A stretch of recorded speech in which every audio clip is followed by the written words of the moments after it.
That's what they use in Brazil. Wow. They use just oil, straight, cooking oil, or I've heard even motor oil. Ever wonder if you are posing correctly for your division? Learn to Pose is dedicated to taking out the guesswork on how to pose for all categories in bodybuilding. Learn 5 ways you can improve your posing skills in 5 minutes guaranteed at www.learntopose.com.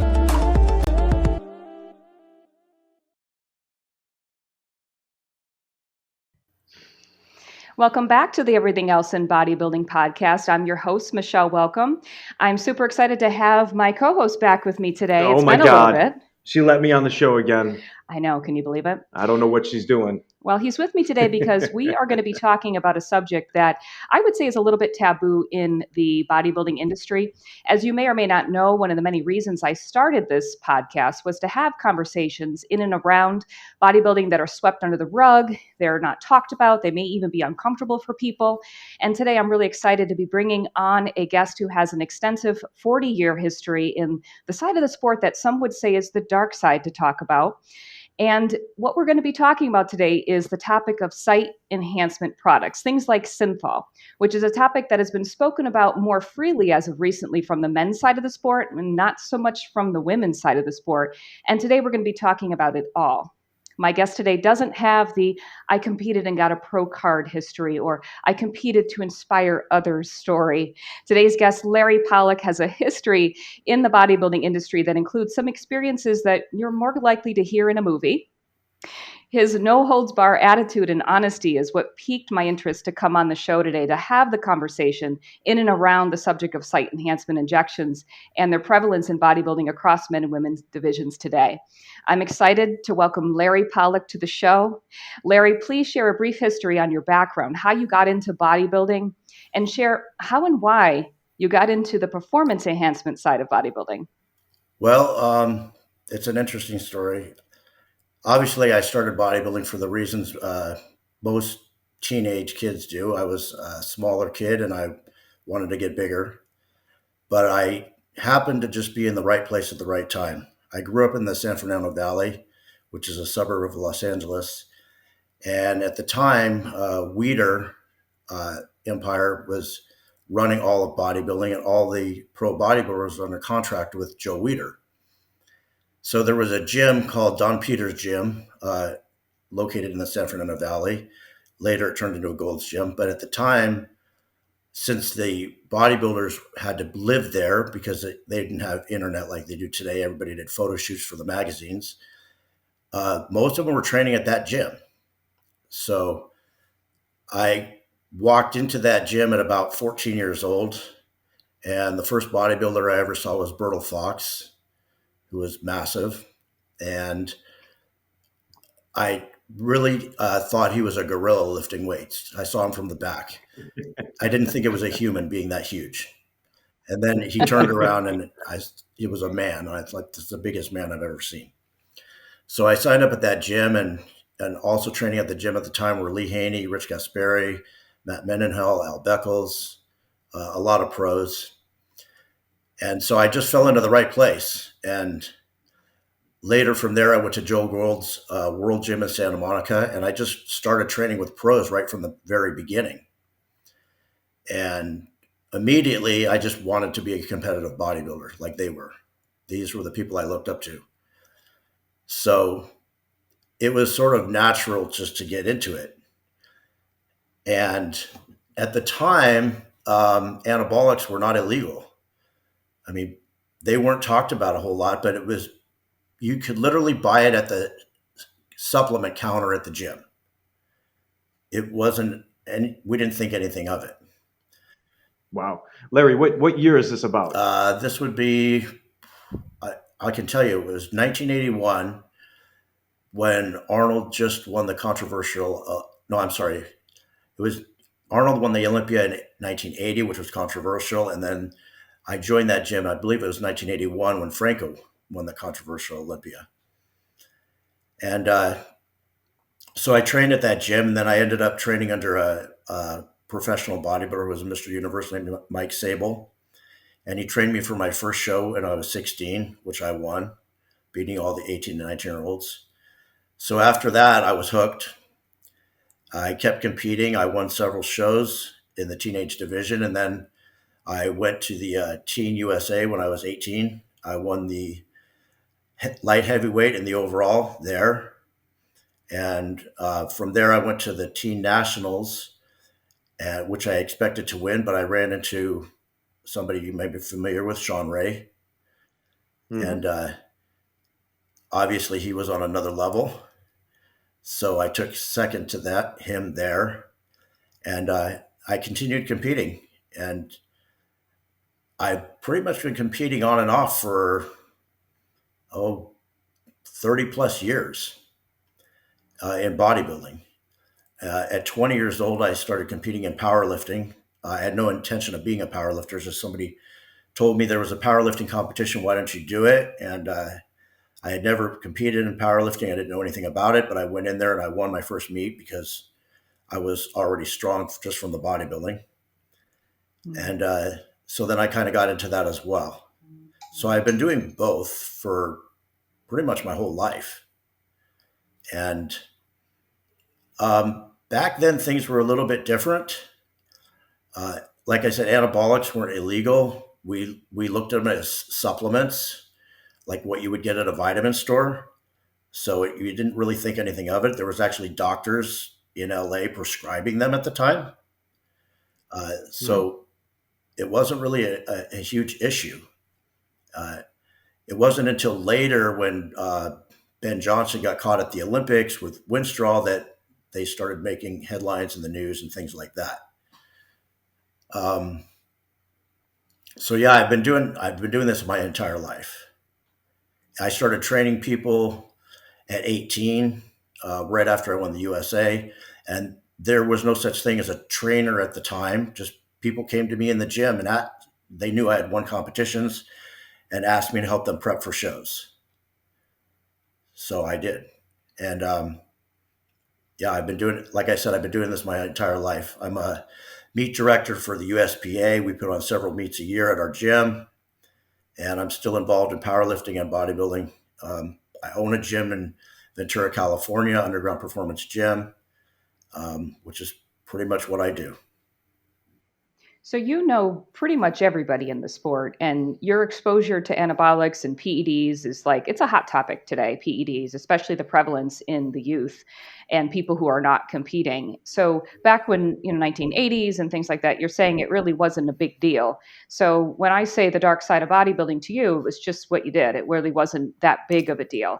So when it became something that was an issue, so that time when Winstraw was found in the athlete who competed in the Olympics. And then it was like a tumble down of some of effect to bring anabolics to be what is now something you can go to jail for. So during that time, it became less of over the counter normal, and then it started to become something of the dark side. So what was your exposure to it once it became the dark side?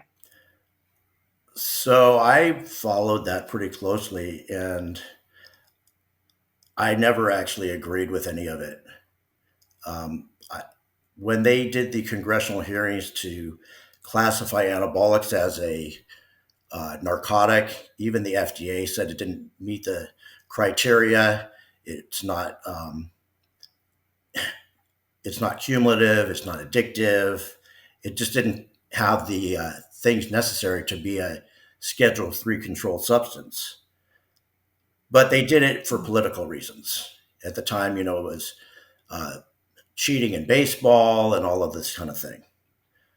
So, yeah, I know it happened and it is, and it's become a hot topic, but I never really saw it like that.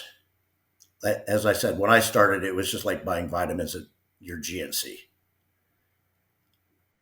Do you think that if it had not become such a something that was a Schedule C or in and illegal and banned, that it wouldn't be so carried away as it is today in like people who really have no idea what they're doing and they're just layer upon layering. People that aren't competing, just average regular people who are using multiple different compounds at the same time and have no idea what they're doing with it. Do you think that it's kind of brought us into that direction? Do you think that maybe if it hadn't been something that was taboo, that maybe it would have been a little bit more studied and educated? 100% for sure. I mean, back when I started, like I said, you could go to the doctor, he'd write you a prescription, everything was made by a pharmaceutical company, you got your blood work done, and you knew what you were getting. And when they made it illegal, then it opened up the black market. And then you have underground labs producing things that are suspect.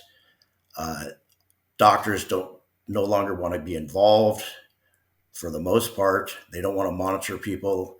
They're definitely not going to prescribe anything but HRT testosterone, especially not substances that are Schedule 3. So, yeah, it changed everything. And just like prohibition with alcohol, it didn't stop it. It just created a huge underground market.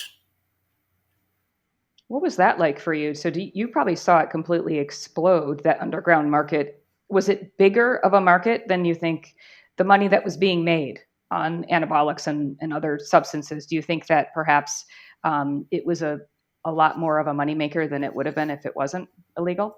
Well, interesting thing is, back when the doctors were still prescribing it, the underground started to pop up, obviously, because people wanted to make money and they could sell it cheaper than you could get it from the doctor.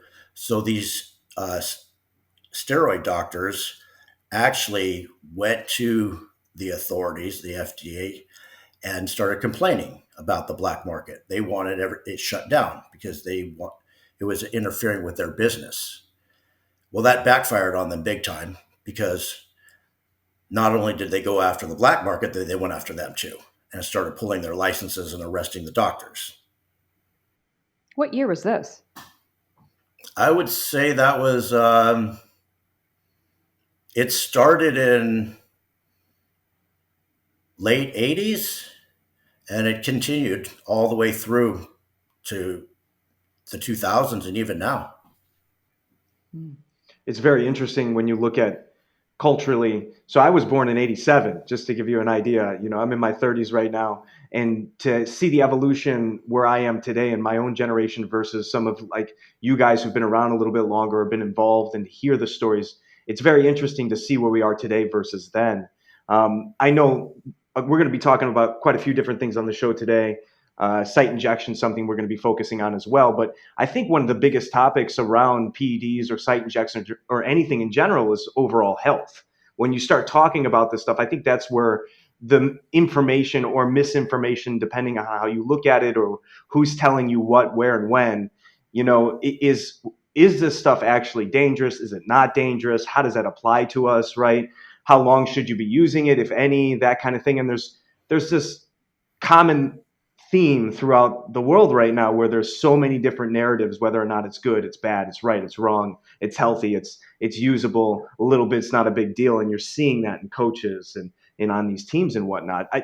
I was privy to a couple of the shows that you've been on already, and it seems that your background, you with the extensive let's say attention to detail that you've used with the doctors that you've been involved in, being that it was not illegal when you started all the way to today, you've kind of formulated your own methodology of use that you would, if I dare to say, would probably argue that is a healthier version of using PDs in general. You've been in and around them since the early 80s, and you're still healthy as an ox from what I understand. Your blood work today is great from what I've heard so far. Your organs and everything is functioning well. What do you think, as far as misconceptions that have been since your era to today, what do you think are some of the hottest topics around that's kind of maybe not accurate? Well, I think, the news tries to spin everything to make it sensational.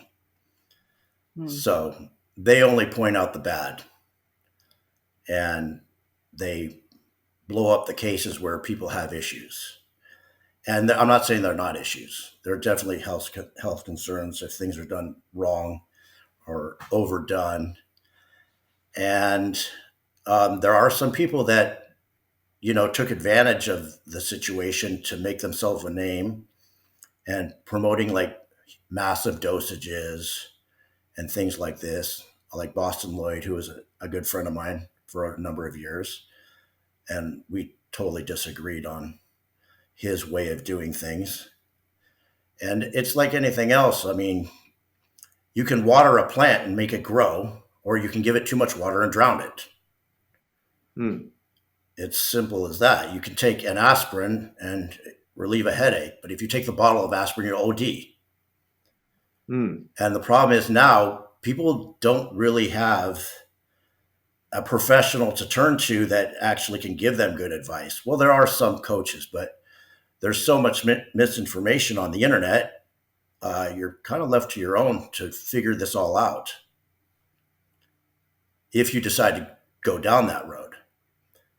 And you have the people that are completely against it for whatever their reasons are. I think a lot of them are misinformed. And then there are cases where people do crazy things and take way too high of dosages, do things they shouldn't do, and they end up hurting themselves. So there's definitely risk involved in anything. I can't really blame coaches. I think it's up to the individual to educate themselves. When I started, like I said, I had some coaches, but it was my choice whether to listen to them or not. Sometimes I did, sometimes I regretted it. And I finally came to the conclusion that, I'm better off listening to myself and doing my own research and figuring out, what works and what I shouldn't do. And it was a lot of trial and error. But I am very conservative for a number of reasons. Health, obviously, but performance-wise, I don't think more is necessarily better. Actually, can be detrimental, short-term and long-term. So there's this misconception that if you take more, you're going to get more out of it, which is just not true. Which is interesting. So PEDs, which are rampant in the sport of bodybuilding, there is another layer of enhancement that what's interesting is it enhances the muscle, but it's not from an anabolic. So today I wanted to talk about that with you, which is site injection, the enhancement of the muscle in the areas that are maybe lagging body parts, and using substances to do that. And at what point, things like Synthol, we'll talk about water-based and oil-based injections. And what I'd like to know is, when did that even come on the scene, and what was your exposure to that? So originally, this is my opinion. I can't base this on any fact, but people did what's called site injections of just the regular anabolics. And most anabolics are oil-based compounds, and you had to stick it somewhere. And people realized, if you stuck enough of it in a certain place, it would sort of inflame the muscle and make it bigger. However, you can only inject so much anabolics at one time. So they came up with the idea, well, let's, because anabolics are expensive for one. So obviously, if you're going to stick a huge amount of oil into an area and it's going to be an anabolic, that's going to cost a bit of money, which some people did anyways. But people got the idea, well, what if we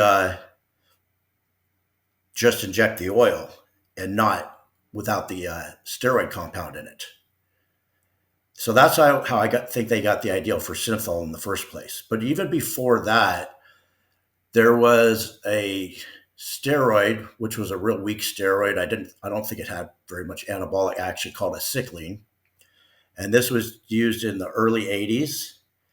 And it did have the effect of temporary inflammation of the muscle.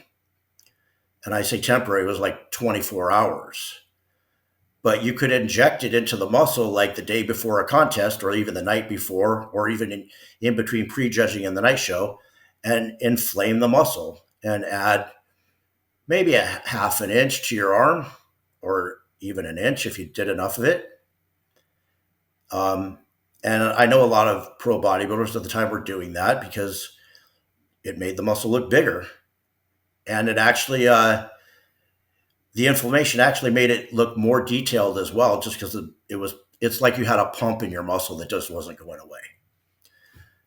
So acetylene, I think, was the first site injection compound that people really started messing with. And like I said, it worked, and I think it was pretty harmless because, people used it the day before the show, and it would inflame the muscle, and then it'd be gone. What year was this, you think? Oh, I Like know it roughly? started in mid '80s because I know certain pros that I trained with were using it, and I used it myself. And like I said, it was like a very short acting thing. Later, they came up with something called Nolotil, which was um, a prostaglandin. Same idea. You inject it in the muscle. It didn't have any anabolic properties, but it would just inflame the muscle. The problem with Nolotil, it made you nauseous and sick to your stomach. So you'd take it, yeah, it would inflame the muscle, but you'd be puking your guts out. What was in it? It's a prostaglandin, um, which is a peptide hormone. And Okay. I think they use it for inducing labor in pregnant women. But if Yikes. you put it in the muscle, it would inject the muscle, but also make you sick to your stomach. I think I tried it twice, and that was it. Okay. We went for the second? You try it once, you're like, oh, I got sick. Maybe it was just, maybe I just didn't feel good. Second Yeah. time, you're like, no, it's the stuff. Okay, so that stuff didn't work. So then what happened? I think the oil, I know they had it around, but I don't think it really became prevalent until the 90s, late 80s, early 90s. And that's when people realized, you could just inject straight oil into the muscle, and you could put a lot of it in there, and it would actually make the muscle significantly bigger, and it would stay that way for at least a period of time. Okay. So this was things like Synthol you're talking about, and Synthol I think people know loosely. If you've been around bodybuilding, you've probably heard the word Synthol. I know there's different compounds than that. Synthol I think is what 85% medium chain triglyceride oil, 7.5% lidocaine, 7.5% benzoyl alcohol. Does it hurt? Basically, that's what Synthol is. The original Synthol was made by Chris Clark, and it was called Synthol. That's why the name. But they came up with other products like Pump and Pose and various different other ones that were similar. Some of them had different things in it, but it was pretty much what you said. Does it hurt? Um, Not the oil itself doesn't hurt. It has a bit of lidocaine in it. However, what hurts is the amount of injections that you have to do. Okay. The amount of injections, the volume of oil that you're putting into a specific area can be painful. Not the shot itself doesn't hurt, but doing it. One thing about Synthol is, so there's different ways people can use Synthol. So let me explain that a little bit. You could use, let's say, a small amount to, let's say one arm is bigger than the other, so you're asymmetrical, and you want to put a half an inch or a peak on your bicep. So you inject 3 cc's of Synthol in both heads the day before a contest, and you add maybe a quarter inch, half inch to your bicep to balance things out. But that's not the way most people used it. Most people used it to actually put significant amount of size on. And I learned this originally from Nasser Sonbaty. I was actually preparing for the Mr. USA to compete in the heavyweight division in 2003. And I was on my way down to Mexico, and I stopped by World Gym in San Diego just to train. And I ran into Nasser there, and I told him I was getting ready to compete in 6 weeks. And at the time, I weighed about 230 pounds, and I was pretty much almost in contest shape. And he took a look at me and he said he was impressed and he offered to help prepare me for the show. So, of course, this is Nasser. He was, runner-up Mr. Olympia, famous bodybuilder. Of course, I took him up on that. I'm going to learn from this guy. He completely destroyed me in 6 weeks. Oh, my God. What happened? Well, I have a very fast metabolism. So, I can't do tons of cardio and I can't do crazy low calorie, no carb diets for long periods of time because I just don't carry body fat. I mean, right now I'm at like 5% body fat, and this is normal for me walking around. And Nasser, I think if he wasn't a bodybuilder, he'd be a 400-pound fat guy. So first thing he had me doing was training with him twice a day, doing cardio twice a day, and starving to death. So I went from 230 pounds, almost in contest shape, down to light heavyweight in 6 weeks. Wow. He had me taking various compounds, anabolics, dosages higher than I'd ever done. And he is the first one that taught me about Synthol. I mean, I knew about it, but he's the first one that told me how to use it. And the protocol was he wanted it in my shoulders and my arms because those were my weaker body parts compared to my torso and legs. So it was 3 cc's in the outer head of the bicep, 3 cc's in the inner head of the bicep, 3 cc's in the outer head of the tricep, 3 cc's in the long head of the tricep, and 3 cc's in the lower part of the tricep. And then shoulders, 3 cc's anterior head, medial head, and 3 cc's in the rear delt. So you're looking at, that's 5, 6, 7, 8, 16 shots. Okay. And it has to go deep underneath the muscle. So you have to use an 1.5-inch long needle, and it has to be a fairly, at least a 22 gauge because oil is thick and to get it through. And this protocol had me doing this 3 days a week. And you have to do it continuously because you can't obviously put a massive amount of oil in all at one time because it stretches the fascia and stretches the muscle out. And over time, it can accommodate more and more oil. So I would preload all these syringes and I'd have them all laid out and I'd sit in a chair and have my ex-wife inject me for an hour. It was a miserable, extremely painful. And it's not fun. What was the philosophy behind it? Just in case anyone is curious, this would be similar to something like a filler, a cheek filler, or something that you would use in and around your face for cosmetics. Now, obviously, we're not talking just cosmetics. We're talking bodybuilding. Bodybuilding, you're going to want speed. You're going to want power. You're going to want recovery. Ultimately, you're trying to put on more lean mass, which is size. So indirectly, you're putting something in the muscle. Indirectly, you're going to cause a visual appearance, which is bigger. But is there performance benefit to this? You're using it 3 times a week. He introduced you to it. What was his philosophy? Was this purely cosmetic? Or was this something that you were hoping to gain a physical performance as well? It's purely cosmetic, and there's no physical performance. As a matter of fact, you can't train heavy with it. So it hinders performance? For sure. You can't, if you see the guys that use it, they'll be doing, cable push downs with a rope, for 1,000 reps with 20 pounds. You can't lift anything heavy with it because what happens is if you do try to lift something heavy, the oil will literally leak out of the muscle underneath the skin, and you'll have a layer of oil between the muscle and the skin, blurring out all of the definition, covering the veins and everything. So, there's no performance enhancement with this. It's just cosmetic. And I realized Nasser was a little bit nuts.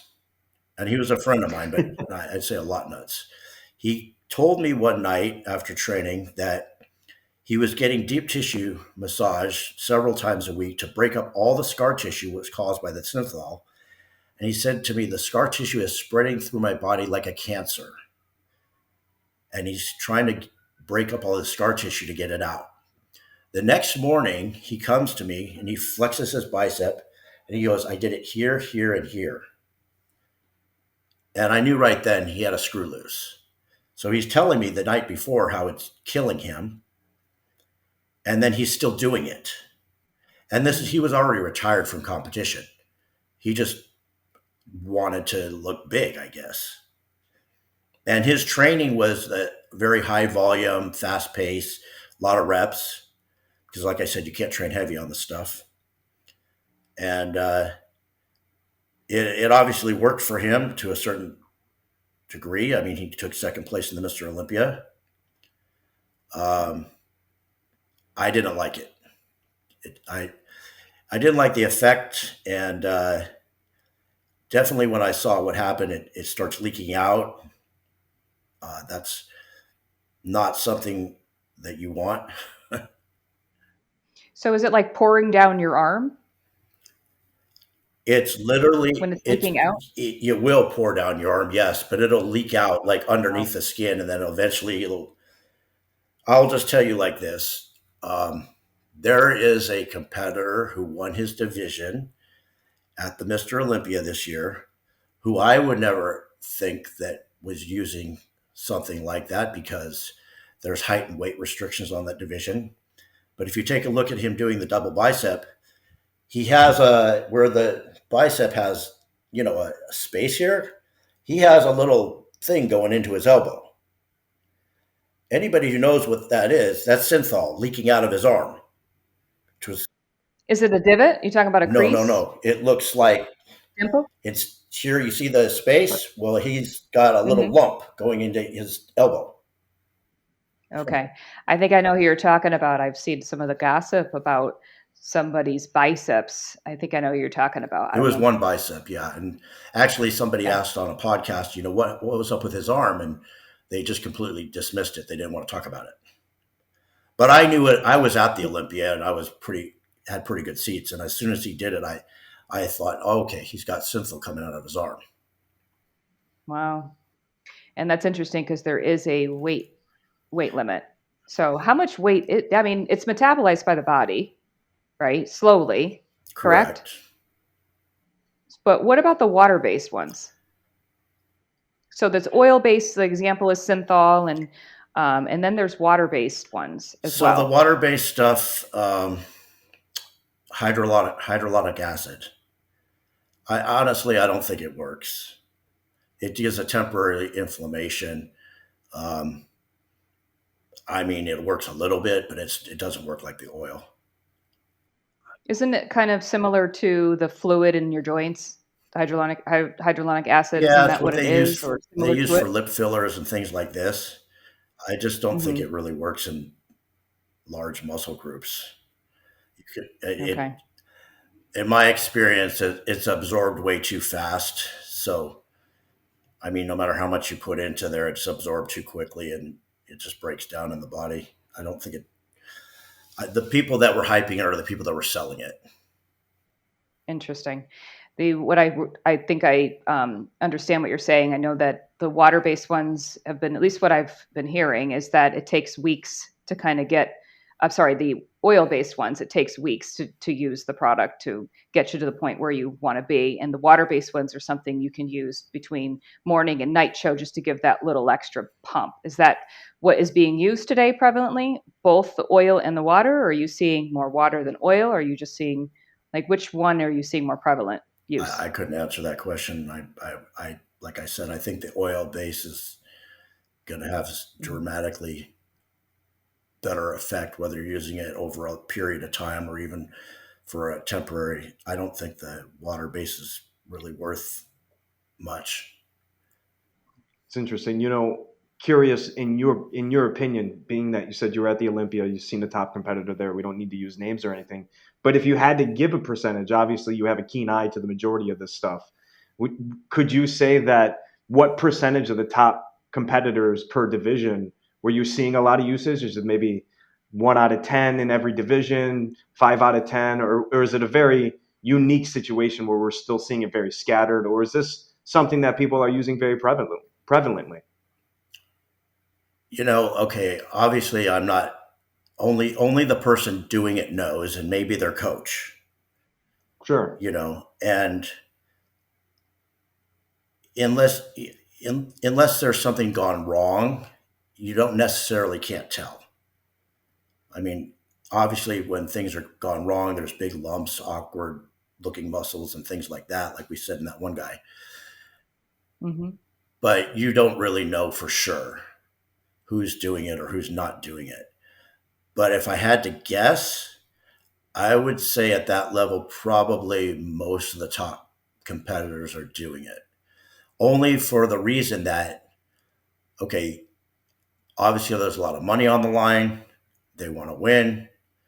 Anything that's going to give them a competitive advantage, whether it's, you know, 0.5% or more, people are going to do it. Now, what extent they're doing it, that's another issue. Like I said, some people might do it the night before the show to, you know, add a 1/4 inch to their arm to even out their symmetry, or do something to a weak body part. And then there's people that use it extensively to add significant amount of size. Um, I know it's used. I couldn't say. I do know for sure certain people that are using it, whether it's 30% or 100%.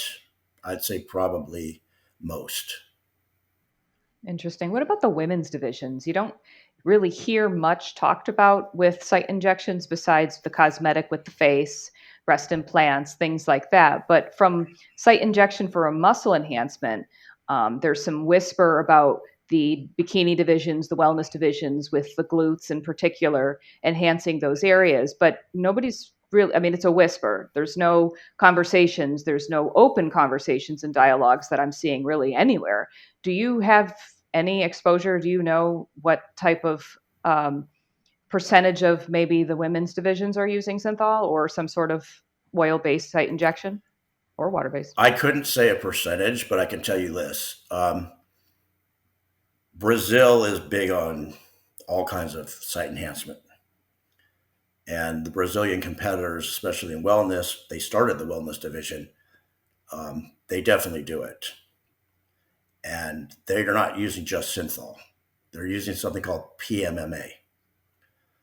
PMMA is sort of like silicone, but it's a basic plastic. And it's injected directly into the muscle and has to be done by a doctor. The problem with PMMA is it's permanent. It permanently bonds to the muscle. So there's Wow. no there's So no what? taking it out. Once it's in there, it's there. Wow. There was a Brazilian talk show host who was a competitor. She did PMMA in her glutes, and her body rejected the plastic. They had to go in there and literally cut out half of her glutes and her hamstrings. She was in the hospital for, I believe, almost 2 years and almost died.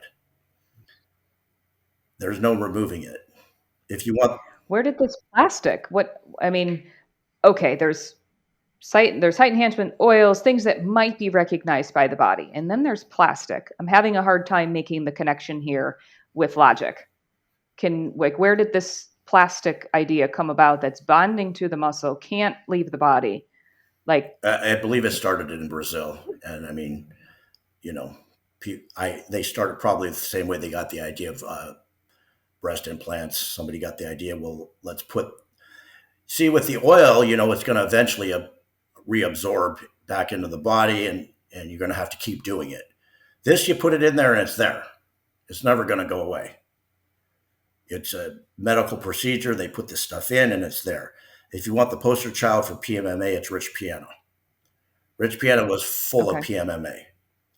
I know because he asked me to help him prep for a competition.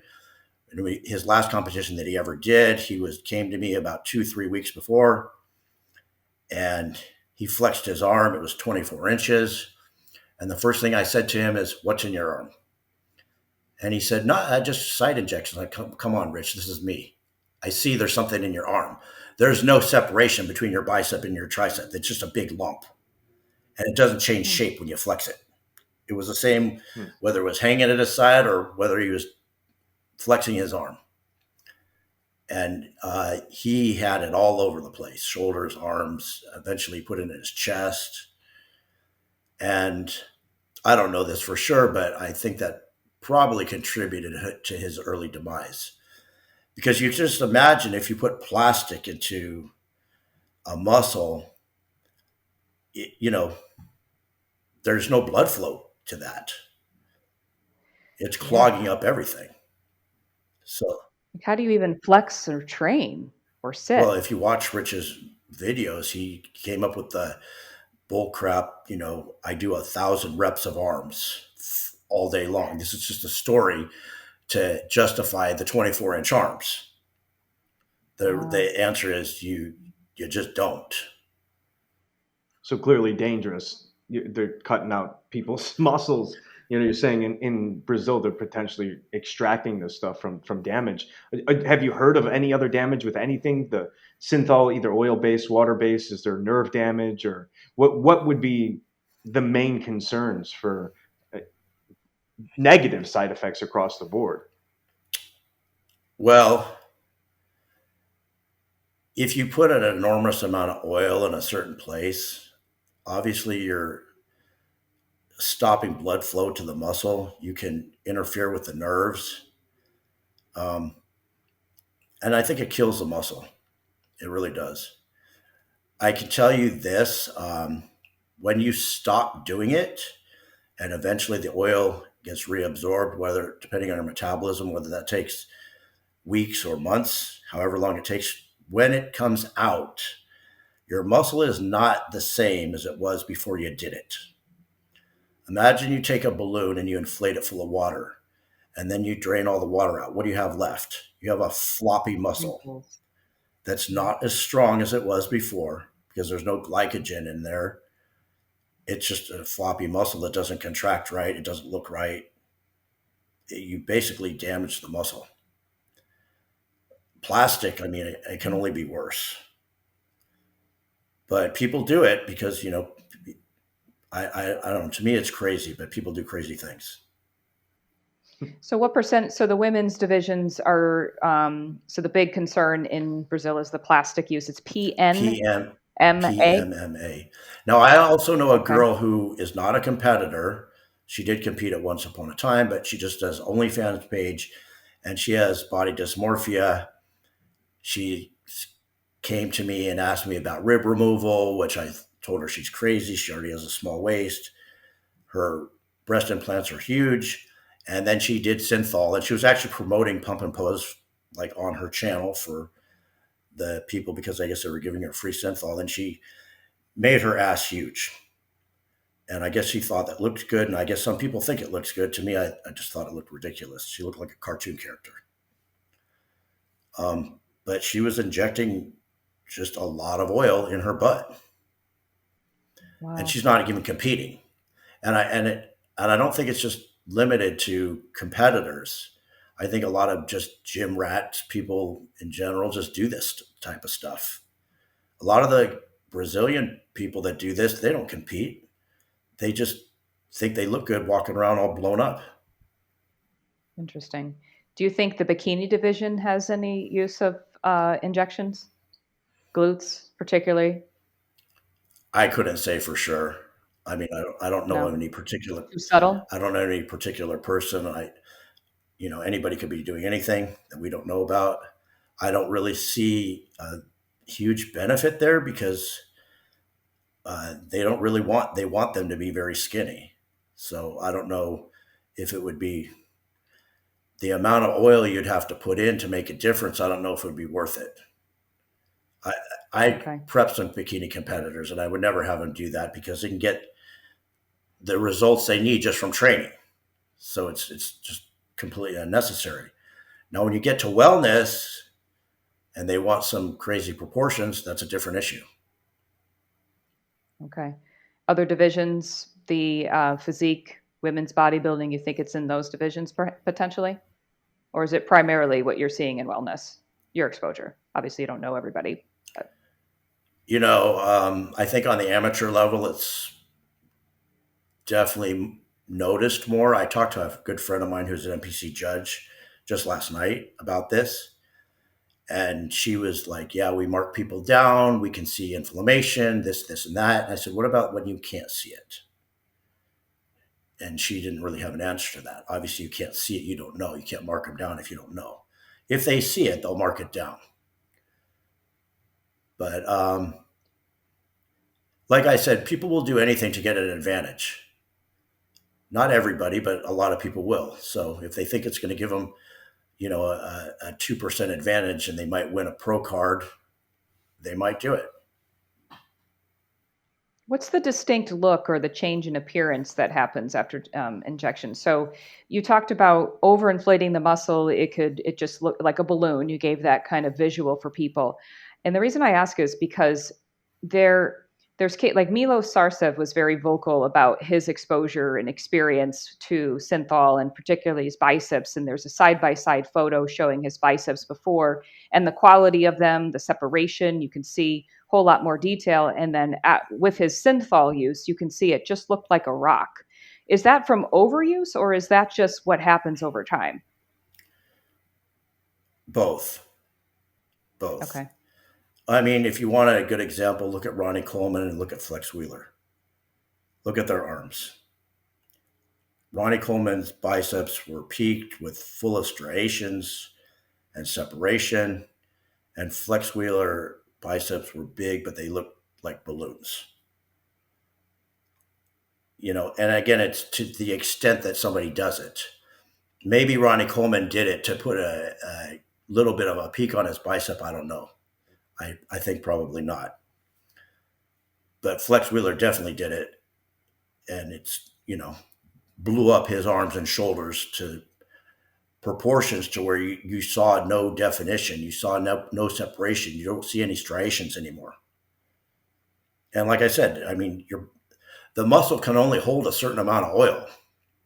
And then it starts leaking out under the skin. So it's going to blur the definition. So you're not going to see all that separation. You're not going to see the striations. And I think that's what you're seeing a lot in today's competitors. You don't see the hardness and the separation and the striations that you saw, back in the 90s when I think they were probably just using it in their shoulders and arms and not so much everywhere. Now you're seeing, ginormous legs, but they don't have a single cut in them. You know who I'm talking about. Yes. Yeah. A single cut in them. Yeah. And that, there is some people out there that talk about these products usage and how they have an anabolic effect. They hyperfeed the muscles and it causes growth. Bullshit. I mean, It's part of my language, okay. but no, it's nonsense. No, this is why you're here. Let me tell you, if it was like that, I would have 22-inch arms right now. Where did that even come about? Is that just a sales pitch? Yes. I mean, that was promoted by people selling the stuff. It was just a story. It's pretty prevalent. I mean, from people who have well-known podcasts, they're talking about it. It's like if you're selling this stuff and, you tell a story that you're going to get permanent muscle growth from it, more people are going to buy it. If you tell the real story that it's going to blow up the muscle temporarily and then it's going to deflate the muscle when it all comes out and it's actually going to kill some of your muscle cell in the process, not so many people are going to be excited about buying that.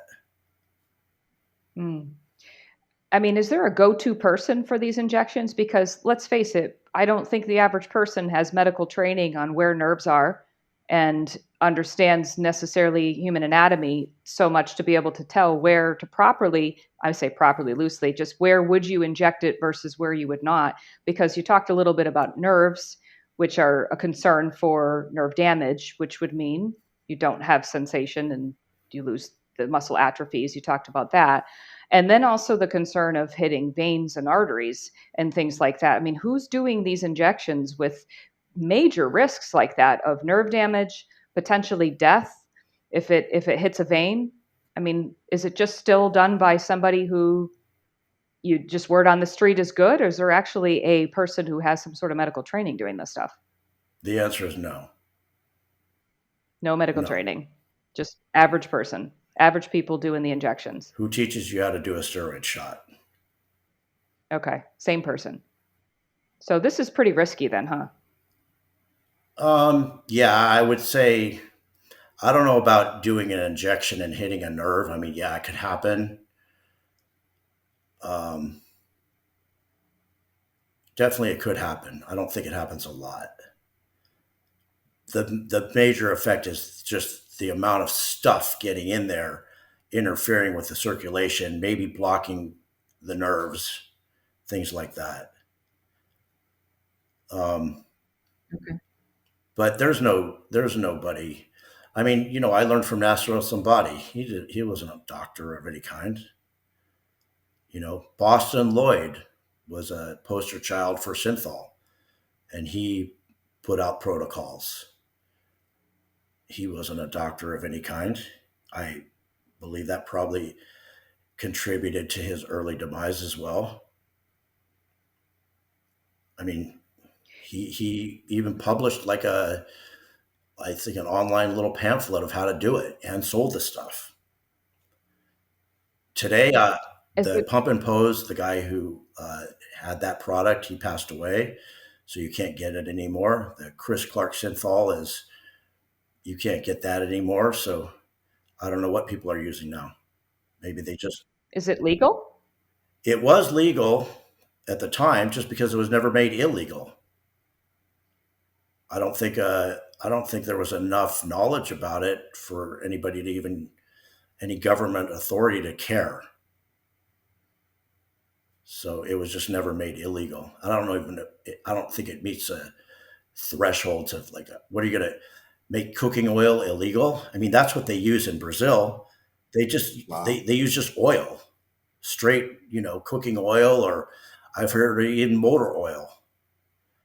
You Motor see these oil. Brazilian guys that are they're Huh. just crazy weird looking proportions, or muscles are blown up. They just look like balloons. They're injecting all kinds of just whatever they can get their hands on. They just stick it in there. And Wow. and there are So, some of them oh, have died. They're getting infections from just injecting dirty compounds, unsterilized stuff into their muscles, getting massive infections and abscesses and having to have them amputated or drained. There's a It's wild. One of the things that we do, and she invites me on the shows a lot of times in subjects that I'm more interested in. I started my bodybuilding journey. Well, I met her 8 years ago. That's when I fully got involved. But I've been consistently training now just over 3 years, solid, completely natural the whole time. So I'm in my mid 30s. Later on in life, I'm building a new relationship with the business as a whole, with the sport as a whole, with the fitness side of everything, nutrition side of everything. So it's always intriguing to me, where the sport started, where it is today, and what people are doing or what they didn't do. On the show, when we talk a lot, we tend not to for her and I, we tend to try to want to understand everybody else's perspective because there's so much different information, so many different opinions. A lot of this stuff isn't regulated. Some of it's illegal and some of it's not. Like it's just such a gray area, the topic PEDs in general. And this is another interesting subtopic of PEDs in general. It's like this gray area of technically it's kind of legal, but it may be doing more damage than some of the other anabolics or whatever you're getting into from a compound standpoint. So it's very interesting to me to see your evolution, even in your use. What I understand is you've kind of found somewhat of a happy spot, a happy medium for your body, where you're still healthy. You're in your 50s. You're still working out. You're still getting stronger, from what I understand. You're doing deadlifts at 600 plus pounds still.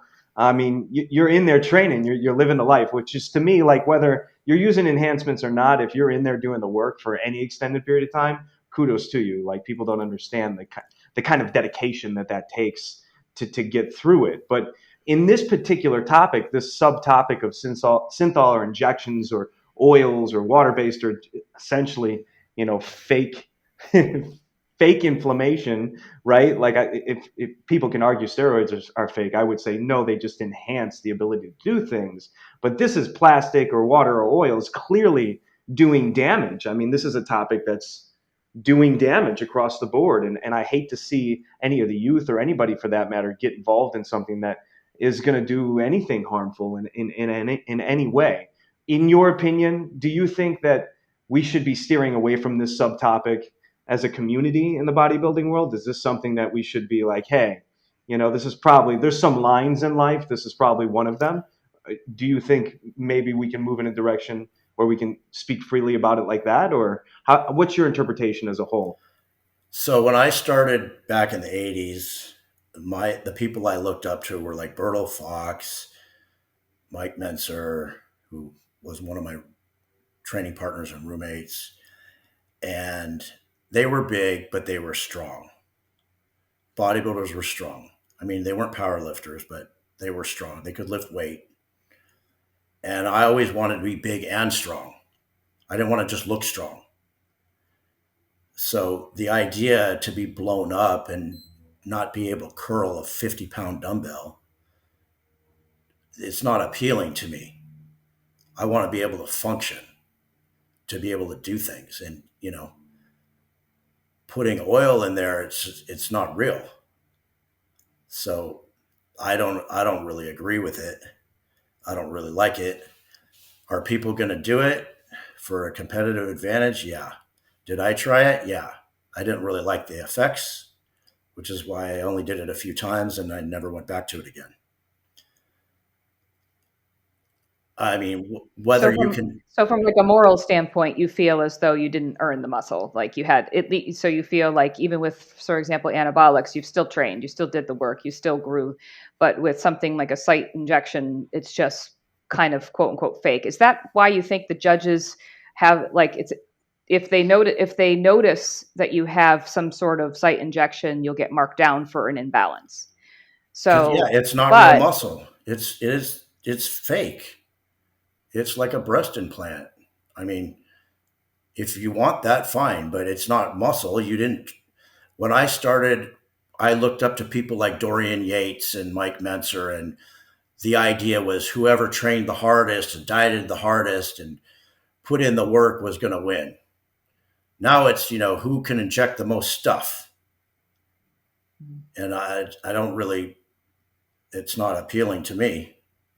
I, what about implants? So you mentioned breast implants, but what percentage of people are putting muscle implants in? Is it is it easy to conceal muscle implants? Absolutely not. I saw a Brazilian in the first wellness competition was at the LA Fit Expo, which I actually talked to my friend who's a judge. She judged that show, and there was a Brazilian there with butt implants, and it was so obvious. It just did not look anything like muscle. It just looked weird. You could see the outline, like you could see the outline of a breast implant. You could see the Hmm. outline of the implant in her butt, and then her skinny legs Oh coming off no. of it. It Oh totally no. looked bizarre.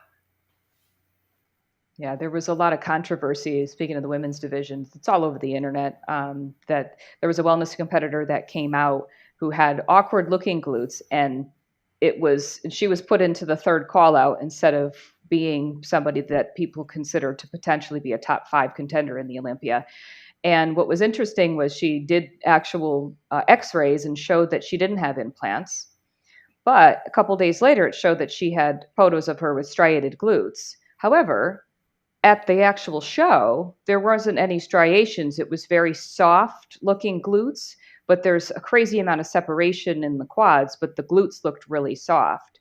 So I thought that was kind of interesting where people just assumed it was implants. Perhaps it wasn't, and maybe it was just a temporary enhancement. What are your thoughts on that, Most likely synthol. Most Synthol? likely. I mean, it could. You probably know what I'm talking about. If you were at the Olympia, I you know who most. you're talking about, and I saw the video on it. I don't think those are implants. It maybe she just has weird looking glutes, and maybe her conditioning was just off. I don't know, but I don't think those are. They definitely weren't implants. But could there have been synthol in there or some other substance? Yeah, for sure. I think what was the most suspicious was it just looked very soft. So the glute, she was extremely lean, and you would have expected some striations if you see striations everywhere else, but the glute. So I think that was potentially what was throwing people off. So you think that it's maybe some synthol use? How many women do you actually see on stage striations? Women's physique. I'm just saying, not too many women you're going to actually see striations, and you got to remember, taking a picture in a hotel, you're going to see things a lot different than on stage on a pay-per-view with crappy lighting. So the striations might have been there and you just couldn't see them. And you can have striations with synthol in your butt or PMMA or whatever else because it's underneath the muscle. So that doesn't mean she didn't have something in there. I'm not saying she did or didn't. I don't know. Sad. I mean, really, at the end of the day, I mean, it's my opinion. I know we don't like to do that, but my opinion is it's just sad. Experimenting is one thing, and learning for yourself, especially if you don't have knowledge or you're trying something for the first time. But just as you did, you realize very quickly that this is probably something that's not going to be beneficial long term in any efforts. So it's interesting to hear, and I appreciate your honesty and openness to talk about what your opinion is on this.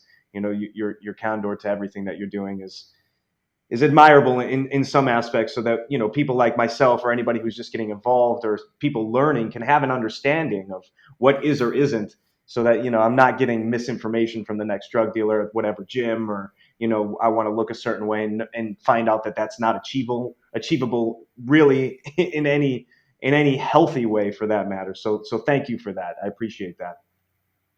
Well, yeah. Yeah, and Go ahead. I was going to say, and your exposure and history in the sport is really quite lengthy, and you have so much, you have so many stories. I mean, people can find all kinds of stories about you, just maybe Google or YouTube, and you've done quite a few interviews about your past and how really quite movie-like it was. And today, I mean, what's it feel like today? So here you are, you seem to be in a really great place. You're here on a podcast with us sharing and really, I think, giving back to the bodybuilding industry, because I don't think there's a lot of honesty and people that are this blunt and open about things where, I can ask you a question and you come back and you're like, it's bullshit. It's just the way I am. I just tell it like it is. I've never been somebody that's fake. I have nothing to hide. Yeah, my story is all over the internet. I just told it like it is. And you actually spent 3 years putting together a script for your story. I think the audience you really should pay attention to when this story is, because you're looking for somebody to actually create the movie. Yeah. Right? So I did a YouTube video at the time. This is several years back. I didn't even know why I was doing it. These guys from a podcast called Fresh Out asked me, "Do you want to do a podcast?" And I'm like, "Sure." I had no idea what it was for or why or anything. They had me meet at an apartment in Studio City, pulled up a chair, set up a camera and a microphone, and said, "Okay, go ahead and talk." So I just told them what happened. And I didn't know if it was going to go anywhere or anything. I didn't know what it was for. But the thing went viral and it's got like 3 million views. And I got contacted by all these screenwriters. And one guy, I decided to work with him, and he's been working on a script, and we've been working on it for about 3 years, and it's finally done. It took a long time, but it's pretty in depth, and it's more. It has a lot of aspects to it. It's not. It gets into the whole political thing about Balco and Operation Raw Deal, and how steroids became a Schedule III controlled substance, and the whole background. So it's pretty detailed. Maybe a little trailer for the audience who maybe doesn't have hasn't been able to see a little bit about you. Maybe you can provide a little quick trailer about what perhaps is in this documentary of your life. Well, if you watch the YouTube video that's on there, the one that got 3 million views, it mainly talks about I ran a steroid lab in Mexico, and that during Operation Raw Deal, it got closed down. I was kidnapped by the cartel. So there's some of that in there, but the actual script goes more in depth about, right from the beginning, when I got into bodybuilding and all the things that I went through all through the teenage years, all the way through till now, where I'm running my gym. So it's a whole life story. It's not just Yes, that point in time. You have like 9 lives. I feel that sometimes. Sometimes I look back and I think reality is stranger than fiction. And you sit here today and you're so well composed. You have a gym. You actually have a powerlifting meet that's coming up, which March 25th. Um, let's see, Saturday, March 25th, all day at Underground Performance Gym. You've got a powerlifting meet. Interesting. It says I think I just saw that it's drug tested, Yes, it is right? drug tested.